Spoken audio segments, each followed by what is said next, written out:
So I have a theory of leadership, and you Yeah. tell me what you think about this. So imagine that all leaders are confronting dragons of one sort or another. Okay, now the question is, are you the man for that dragon? Because some of them are large enough to burn you very rapidly to a crisp. And so you might say, well, how do we judge that? How do we know if you're the knight for that particular dragon? And here's a good rule. If you're frightened into paralysis or tempted towards tyranny in your attempts to deal with the dragon, which is, this is so catastrophic that I have to panic and everyone has to listen to exactly what I say, then you're too small for the dragon and you're not the right leader.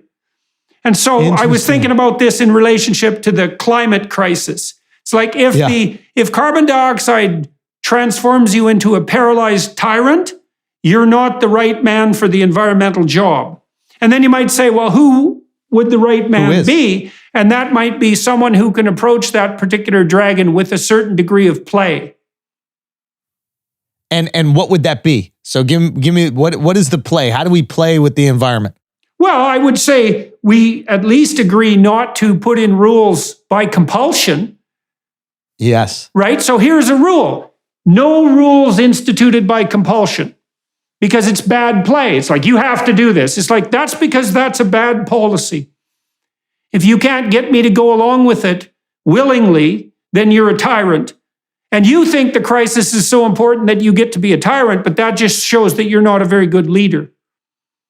Yeah. Yeah, don't you think? I mean, so you don't get to say you have to do this. Not if you're a good leader. You have to say, here's a bunch of reasons. You have to tell a story, back to what we were talking about earlier. I have to tell you a story and you think, yeah, man, I could get on board with that. I'm all in on that. And that's a much better arrangement anyways, because then I don't have to enforce your compliance. You know, you talked about these projects that you were engaged in creatively.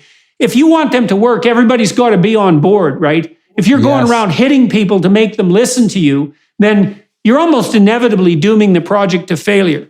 Because first of all, they're not going to be all in. And second, they're going to take their revenge where they can get it. Yes. Ha ha ha ha ha ha ha ha ha ha ha ha. Arrow. Ha ha ha ha ha ha ha ha ha. Love, Grandpa. What a generous gift.